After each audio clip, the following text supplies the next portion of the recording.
मानलक और उकर बाद उके जिम्मेवारी देलक कि आप ऐसी फैक्ट्री हमारे यहाँ निर्माण कीजिए। तब फिर वही कार्तिक जी एचईसी के निर्माण करालक और आज एचईसी में पता नहीं अब कार्तिक जी का नाम लेवाना कि नहीं लेवाना, लेकिन आज अगर जिस तरह से हम इंडिया भारत में अगर कहीं स्थापित है ये सब चीज़ फैक्ट्री से बड़ा बड़ा, तो आज कार्तिक जी के देन है। उकर बारे में कार्तिक बाबा के बारे में कितनों भी बोलब ना तो कमे है। ज़्यादा ना बोलते हुए हम सबके से आजकल के खासकर आजकल के बच्चा मन से कहबो कि कार्तिक जी का सोच, उनका गुण, उनके पढ़ाई लिखाई में जो लगाव था, उन सब से प्रेरणा लेते हुए उनके बराबरी तो नहीं कर पाएंगे, लेकिन उनके कदमों पर चलने का, उनसे प्रेरणा लेने की बात है। और आप सभी कार्तिक जी को प्रेरणा मानते हुए उनके रास्तों पे बढ़ने की कोशिश करें। इतना ही बोलते हुए एक बार फिर से मैं मेरखा राजी पढ़ा समिति को, उनके पूरे परिवार को मैं एक बार धन्यवाद देती हूँ, क्योंकि आप लोगों ने यहाँ पे हमें बुलाया। आप नहीं भी बुलाते तो हो सकता है मैं इस यात्रा के नाम से आती, क्योंकि हमारे बगल के लोग हैं ये सब, और जितनी भी यहाँ महिलाएं बैठे सब मेरी छोटी बहनें हैं, सभी से लगाव है मेरा। तो उनके एक बार क्या, उनके खाली हमें जानकारी हो तो मैं यहाँ चली आऊँगी, ऐसा मेरा कहना है। और एक बार फिर से मैं आप पूरे परिवार को धन्यवाद देती हूँ। और जय धर्म, जय चाला, जोहार। दीदी को बहुत बहुत धन्यवाद मेरखा राजी परिवार की ओर से। अब मैं इस कार्यक्रम को आगे बढ़ाते हुए हमारे मेहमान सादेव बाबा को आमंत्रित करना चाहूँगा कि आज जो कार्तिक जयंती हम लोग मना रहे हैं, जिसका इम्पोर्टेंस आप थोड़ी देर पहले अनुपमा दीदी के द्वारा सुना, और भी हमारे मेहमान हैं, उनका भी विचार हम लोग जानना चाहेंगे बारी बारी से, क्योंकि हमारे समाज में जब तक ऐसे ऐसे अगवागण हैं जिनको सम्मान आदर नहीं देंगे हम लोग, तब तक शायद हमारा समाज के जो अगवागण हैं उनको मार्गदर्शन करने में काफ़ी दिक्कतें होगी। तो मैं सादेव दादा को, सर को आमंत्रित करता हूं। सादेव दादा, आज कार्तिक उरांव को मनन नमन करते हुए इस मेरखा राजी समिति के अध्यक्ष तरफ से यहाँ उपस्थित हमारे मुख्य अतिथि अनुपमा भगत जी और मंचासीन हमारे सभी भाई बहन,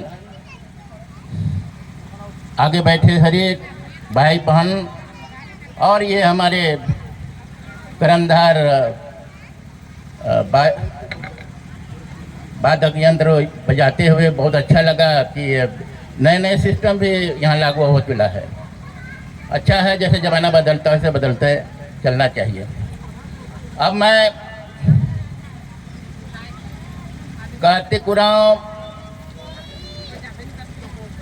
एक ऐसे विद्वान आदमी थे जो एक साधारण सा गुमला जिला में जन्मे, इस लिट्टा टोले से जन्म लेकर एक साधारण परिवार से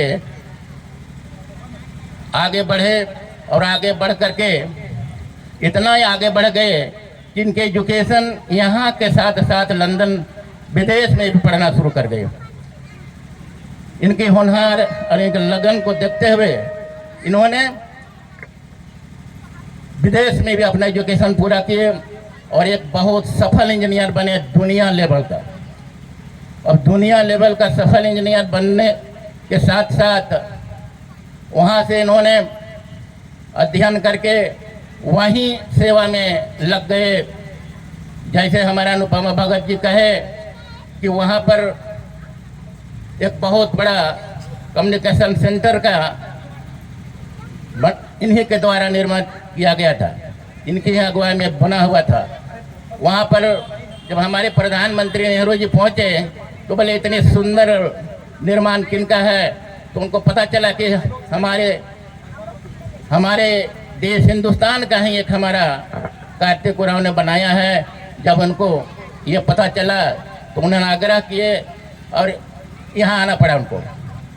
अब आए, उसके बाद उन्होंने जैसे अनुभव भगत जी कहे कि किसी का निर्माण किए ही, उसके बाद अब देखा गया यहाँ पर कि और बहुत क्षेत्र में काम किया उसने, उनके बाद उनको लगा कि आज इस नौकरी से मुझे हम तो आगे बढ़ गए, दुनिया लेवल के इंजीनियर तो बन गए, अपने लिए मैं सब कुछ परिपूर्ण तो कर चुका, लेकिन हमारा भाई बहन जैसे के तैसे रह गए।